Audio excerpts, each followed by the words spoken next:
Très ravi de vous retrouver. Bienvenue à ce grand live sur votre chaîne. Nous sommes mercredi 12 janvier 2022. Les jours passent très vite, mais certains croient que c'est nous qui passons et les jours restent donc standards et statiques. Un seul dossier nous intéresse.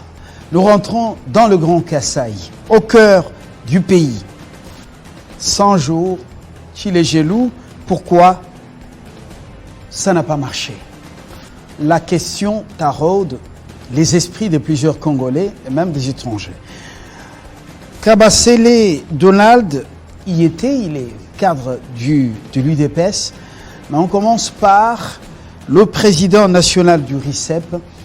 Il s'appelle Martin Lukusa. RICEP qui est depuis un certain temps une formation politique qui fait des lémules à travers le pays. L'implantation avance au pas de géant. Rassemblement de l'union sacrée des élites. Il pourra nous fixer encore une fois de plus. Mais d'abord, l'actualité chez nous, elle est prioritaire.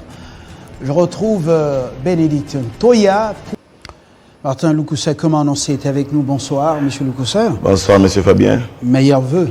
Meilleurs vœux à vous aussi. C'est depuis quelle année, nouvelle? Voilà, on commence une nouvelle année. Et vous changez de statut. Vous êtes le président national du RICEP. RICEP qui devient une formation politique. Pour quelles raisons vous quittez le statut ancien? Mais vous savez que nous approchons à pas des géants vers les échéances politiques. Avant, nous avions un statut d'appui aux institutions de la République et plus principalement le président de la République, parce qu'il était en phase de transition pour amener les peuples congolais dans une union sacrée qui devait permettre au pays de décoller. Et nous pensons que cette étape-là a pratiquement atteint ses objectifs. Maintenant, nous devons nous autodéterminer pour que les mandats prochains, nous puissions jouer un rôle déterminant et un rôle qui puisse permettre des décisions et d'orienter la politique de notre pays. Très bien. Tshilé-Gelou, après 100 jours, ça n'a pas marché dans le Grand Kasaï. Le président a palpé du doigt les réalités en face. Effectivement. On lui avait promis que les choses marchaient, qu'il fallait prendre un peu de temps pour y aller. Lui-même est allé. Les gens n'ont pas eu le courage de lui montrer les choses qui se font sur le terrain. Maintenant, ce sont des justifications. Pas des maisons maisons préfabriquées, pas de Daipen qui a résolu le problème des Congolais du centre. Daipen, combien de millions injectés, au-delà de 5? Alors, subitement, les choses sont dégradées. Est-ce que vous avez été content de ce constat, maire? Non, le constat est amer puisqu'il ne fait que retarder le décollage du pays tel que nous l'avions souhaité. Mais vous savez, le vrai problème se situe au niveau des choix des animateurs, des projets tels que ils sont faits ici chez nous au Congo. Vous savez, à chaque étape, je peux prendre les cas des entreprises, nous avons plusieurs étapes, l'étape d'investissement, l'étape de développement, et à chaque étape, il faut trouver des spécialistes à la matière. Et l'étape du Kasaï, c'était l'étape je peux dire l'étape de la refondation de la province. Tout était cassé. Il fallait trouver des personnes qui ont un certain background dans le domaine, qui ont une expérience avérée, surtout sur le plan des projets et sur le plan des finances. Parce qu'en matière d'argent, les gens qui ne sont pas habitués depuis qu'ils sont nés à gérer l'argent, c'est difficile, on se brûle facilement les doigts. Le FPI a donc financé les exécutifs provinciaux avec des milieux religieux, société civile, mais on n'a pas compris comment il y a eu cette grande déception quand même. Là. Mais la déception est grande puisqu'on ne confie pas des choses à des personnes qui doivent répondre sur le plan même institutionnel ou juridique. Parce que moi, je suis surpris de voir que un conseiller en infrastructure puisse aller sur le terrain, faire le travail que devait faire un ministre à l'infrastructure, par exemple. Parce que celui-là, il dépend, sur le plan institutionnel d'un chef du gouvernement, ils ont un plan de gestion, ils ont des programmes, ils ont qu'est-ce que je peux dire, ils peuvent désigner des experts en la matière. Un conseiller, il peut donner des orientations, mais il ne peut pas aller sur le terrain parce qu'il n'est pas dit clairement que celui-là a du répondant par rapport aux responsabilités que nous attendons dans un pays qui se veut sérieux. Du coup, au lieu que le gouvernement réponde à travers des ministères compétents ou des ministres compétents, c'est plutôt, voilà, le pays est déconseillé de l'autorité suprême qui cherche à répondre. Alors, est-ce qu'on a tiré les leçons de l'échec dans certains coins du pays du programme 100 jours? Je crois que la présence du chef de l'État sur le terrain était quand même une très bonne chose. Et je crois que même ça doit être un exercice que la plupart des responsables que nous sommes devrions faire. Parce que la plupart nous confondons la commune de la Gombe à la République démocratique du Congo. Quand vous passez sur le boulevard avec votre belle voiture, il n'y a pas de nids de poules. Vous croyez qu'à Kabeyaka-Mwanga, c'est pareil, il y a de l'électricité. Mais maintenant que le chef de l'État est parti là-bas, je pense même que les membres du gouvernement devront faire le même exercice chaque fois. Aller dans les Congos profonds, voir ce qui se passe réellement. Commencer peut-être le développement à partir de là-bas. Moi, je crois qu'il faut inverser les choses. Il faut inverser les choses, changer de paradigme, comme on dit. Commençons le développement par l'intérieur pour venir vers la capitale. Puisque, et non seulement ça, le plus important, confier la gestion de la République à ceux qui gèrent la cité, tout près de la population. J'ai vu ce matin dans les réseaux sociaux, je n'ai pas encore vérifié l'information si c'est vrai ou c'est faux, la répartition d'une cagnotte pour les 145 territoires. J'espère que les politiciens que nous sommes à Kinshasa, nous allons nous précipiter pour entrer au village, pour aller gérer cette cagnotte. Confier ça à ceux qui vivent tous les jours des réalités de ces contrées-là, hein, à ces chefs de quartier, des bourgmestres, des chefs de territoire. Confiez-le cette tâche-là. C'est eux qui connaissent des réalités sur le terrain. C'est eux qui gèrent. Il est impensable qu'une personne qui est dans une institution nationale ici à Kinshasa quitte Kinshasa pour aller gérer un projet à Kabeyaka-Mwanga. Juste parce qu'il y a de l'argent là-bas, alors que depuis qu'il est né, il n'y a jamais mis les pieds. Je pense que c'est ça les leçons que nous devons tirer aujourd'hui. Et que derrière cette leçon, pour que ce soit quelque chose de très sérieux, nous devons imposer la sanction. La sanction doit donc accompagner ceux qui auront failli ou ceux qui auraient failli. Je reviens à ma préoccupation de tout à l'heure. 100 jours, vous avez vu les forces et les faiblesses à Kinshasa et dans certains coins du pays. 100 jours, dans le Grand Kasaï, plus de faiblesses que de forces. Tshilé-Gelou a démontré encore beaucoup de faiblesses des hommes, quel que soit leur diplôme, obtenu au pays ou ailleurs. Le programme de développement à la base, vous, RICEP, vous proposez que ça soit piloté de la base vers le sommet. Effectivement. Est-ce qu'il n'y aura pas également tentation dont, lorsque vous allez confier $1 million entre les mains de gens dans des territoires qui n'ont jamais vu ces millions, mais qui auront la chance de les gérer? Est-ce que ça ne sera pas tentant encore? Non, mais je vous dis que je vais être peut-être sévère.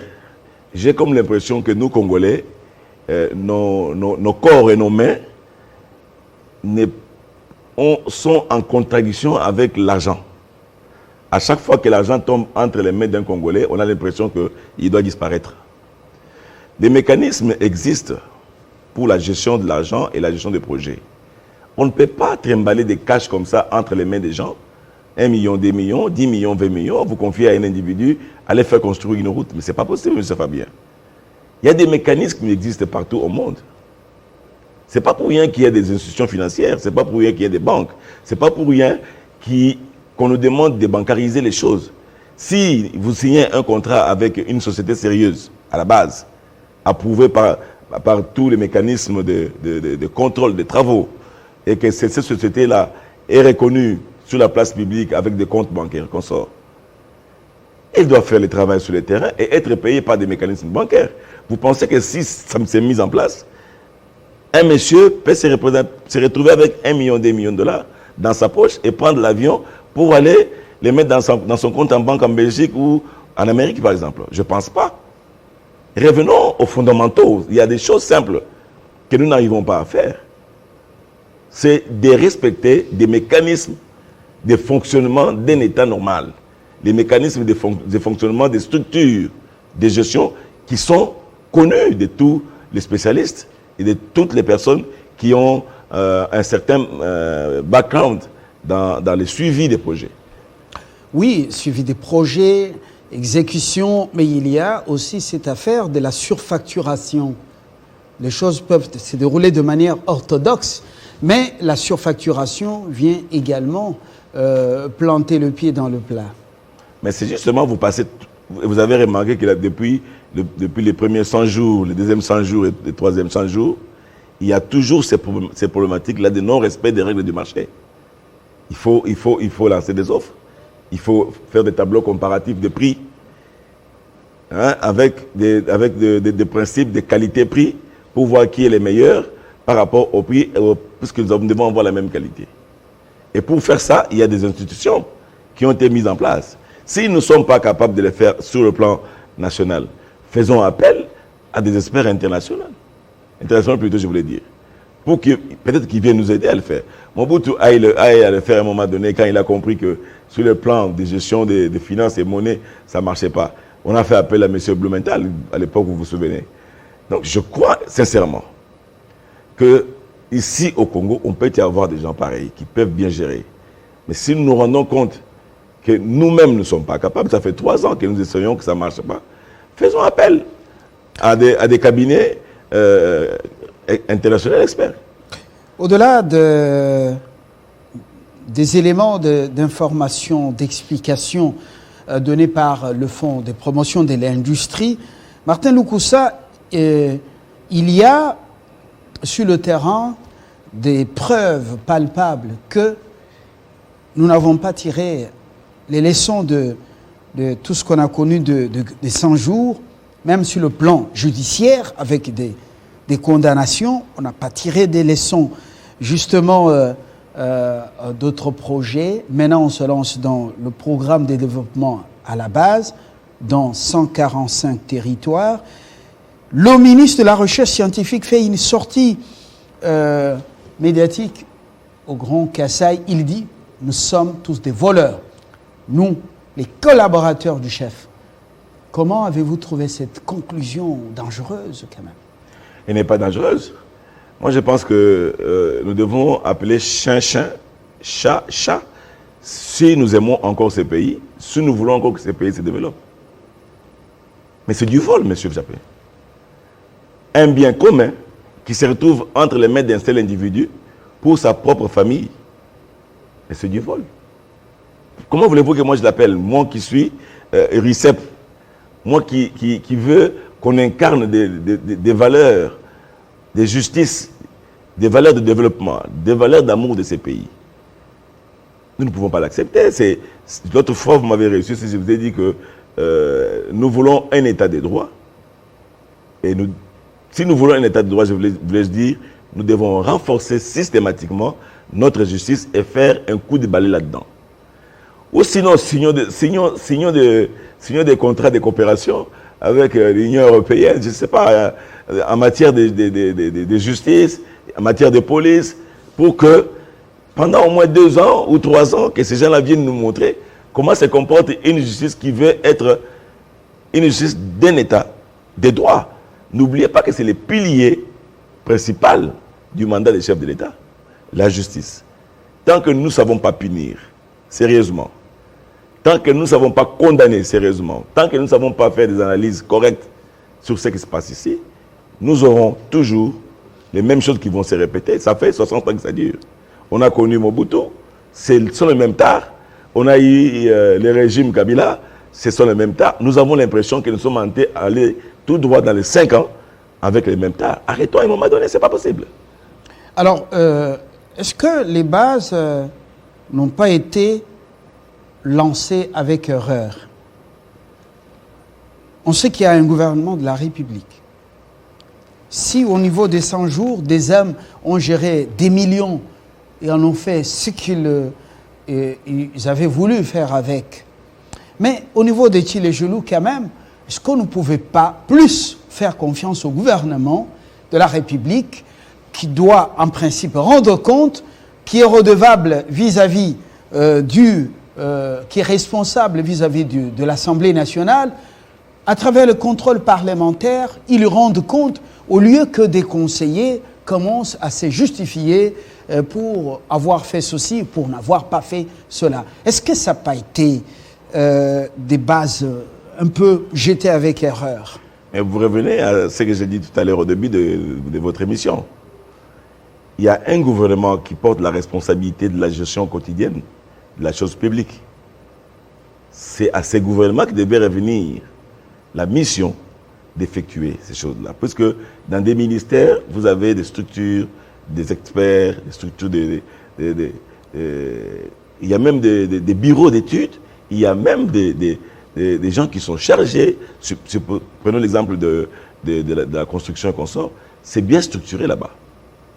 Au niveau des conseillers des chefs de l'État, je ne vois aucun conseiller qui puisse avoir un cabinet d'experts en matière de route, par exemple. Ils peuvent avoir des diplômes, comme vous l'avez évoqué tout à l'heure. Ils peuvent avoir, avoir vécu 100 000 ans sur la Lune. Mais ça ne veut rien dire du tout.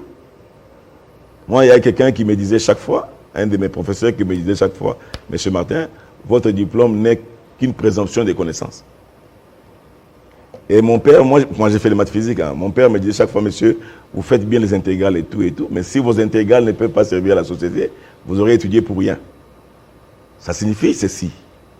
Nous pouvons avoir tous les titres possibles, avoir des grades, des fonctions possibles. Si ça ne peut pas servir à la communauté congolaise, ça ne sert à rien. Absolument à rien. Et quand je pense que tous ces gens-là, du chef de l'État jusqu'au plus petit bourgmestre, et au planton, ce sont nos employés, nous le peuple. Nous les avons mandatés pour qu'ils puissent réaliser le bonheur commun.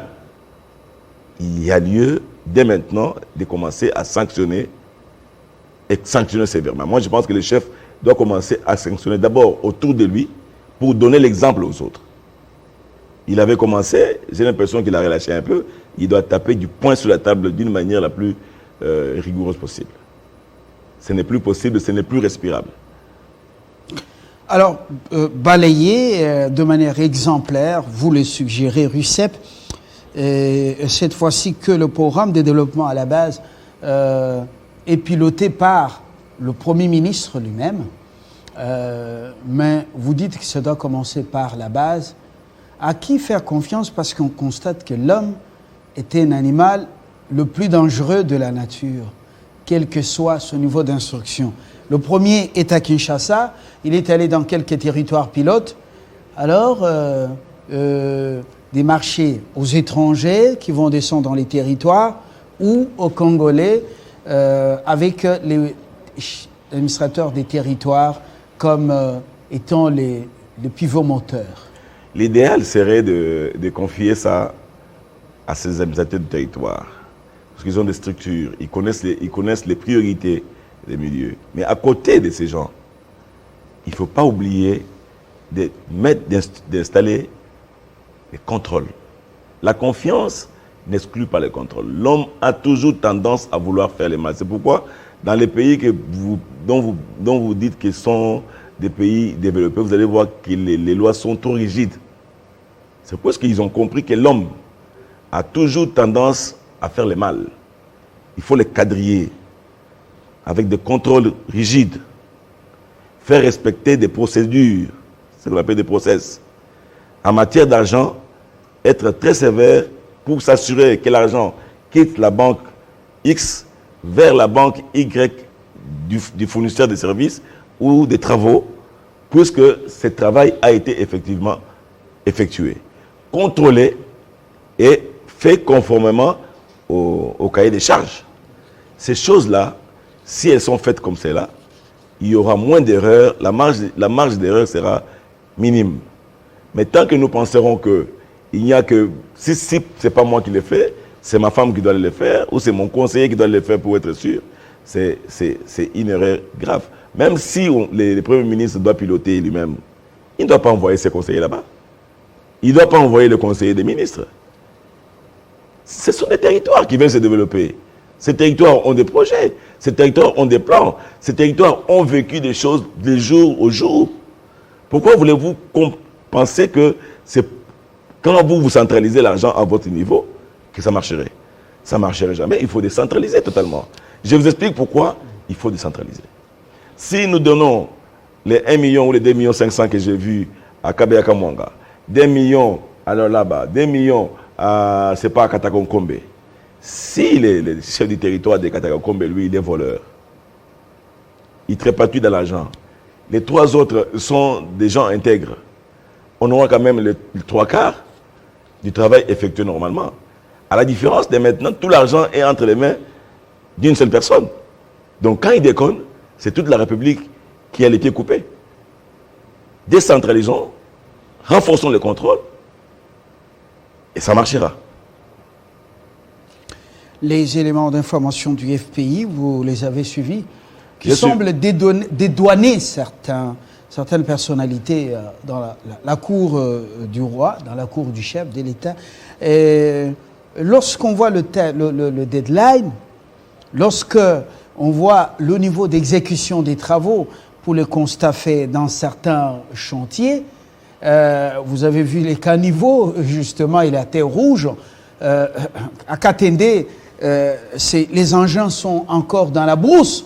Vous avez vu leur état de vétusté, rouillé complètement. Kabasele nous le dira de là tout à l'heure. Est-ce que les arguments du FPI tiennent la route, tiennent debout? Mais Fabien, nous devons apprendre à être sérieux. Le niveau de décaissement et tout ça. Je crois que les responsables de FPI, il a débloqué l'argent.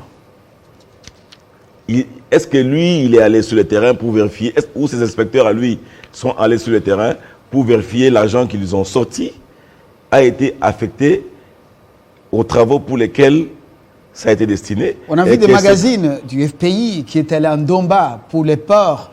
Jusque-là, on n'en parle même plus depuis que Kitebi est parti. C'est comme si Kitebi était parti avec tout. C'est pourquoi je vous dis... D'Aipen, on a dit que avant le financement de 5 ou 6 millions, un œuf revenait à 300 francs congolais. José Mpanda dit que un œuf, à Bakonga revient à 500 francs congolais. Comme si les millions injectés n'avaient servi à rien. C'est comme qui dirait plus on améliore la qualité, mieux les prix augmentent. C'est pas normal. Non, nous devons être sérieux. Nous devons être très sérieux. Remettons les choses dans les contextes scientifiques et opérationnels normaux. Et ça devrait marcher. Quand vous sortez l'argent, ne remettez pas. Même les FPI, moi je suis étonné que les FPI sortent les millions comme ça dans ces caisses pour remettre à un individu et aller faire des travaux sur le terrain. C'est pas normal. Même nous, individuellement, quand nous sortons pour acheter même une parcelle, vous ne trimballez pas des millions. Vous avez tout de suite peur qu'on puisse vous les piquer dans la voiture ou pas. Donc, remettons les choses dans leur contexte traditionnel. Il y a des mécanismes qui sont scientifiquement mis en place, des systèmes financiers mis en place pour ce genre de choses. D'ailleurs, on ne peut pas sortir sur 5 millions, vous sortez déjà 60% avant même que les travaux sur le terrain n'aient atteint 10%. Ce n'est pas possible. Il y a toujours des étapes. On vous dit, dès que vous réalisez 30% du travail, vous aurez X montant. Dès que vous avez atteint 50%, voici, et ainsi de suite. À la fin des travaux, dès que vous venez remettre les travaux, c'est-à-dire que moi qui vous ai donné l'ordre de faire le travail, mes experts et vos experts, nous allons sur le terrain, nous vérifions que la route que nous avons commandée a été faite comme nous l'avions demandé. Et enfin, on vous dit, monsieur, venez prendre les 20% ou les 30% restants. Mais là, ce n'est pas normal. Voilà. Et effectivement, même dans le désert, lorsque le tabernacle a été construit, selon le modèle des dieux, Moïse est allé vérifier pour voir si ça a été construit conformément aux instructions reçues des dieux. Alors, lorsque notre Moïse, lui, est arrivé sur le terrain, donc c'était vraiment un constat amer. On finit par ce petit mot. On demande à Sassim de s'acquitter de ses responsabilités sociétales. Vous avez suivi qu'il y a des contrats qui sont signés avec la société civile de l'ordre de 2 millions de francs congolais, c'est bien beau.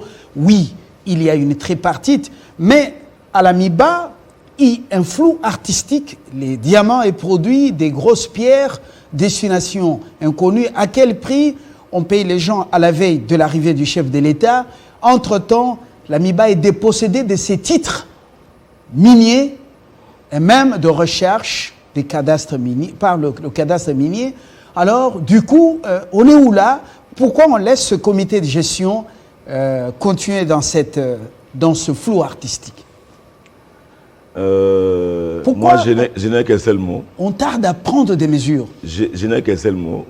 Je veux que les chefs de l'État tapent du poing sur la table et sanctionnent très sévèrement ces gens. Je crois que les Kassais, il y a ressortissants là-bas, il doit commencer par celui. Fouetter sérieusement, faire comme Jésus dans le temple, remettre de l'ordre dans le temple, fouetter sérieusement, chasser les gens là-bas. Et ça va donner l'exemple aux autres. Dans ces pays, tant que nous n'avons pas compris qu'il faut une sanction positive et négative dans tout ce que nous faisons, nous sommes en train de tuer et vendre ces pays. RUCEP, Rassemblement de l'Union Sacrée des élites progressistes. Merci Martin Loukoussa, je signale que vous en êtes le président national. Le fouet, attendons voir, peut-être que les dispositions ou les mesures seront rigoureuses et surprenantes. Nous allons faire la suite de la restitution avec Donald Kabasele qui était sur le terrain. Martin Loukoussa est resté à Kinshasa, mais aussi très déçu par ce qu'il a vu à travers les médias lors du séjour du chef.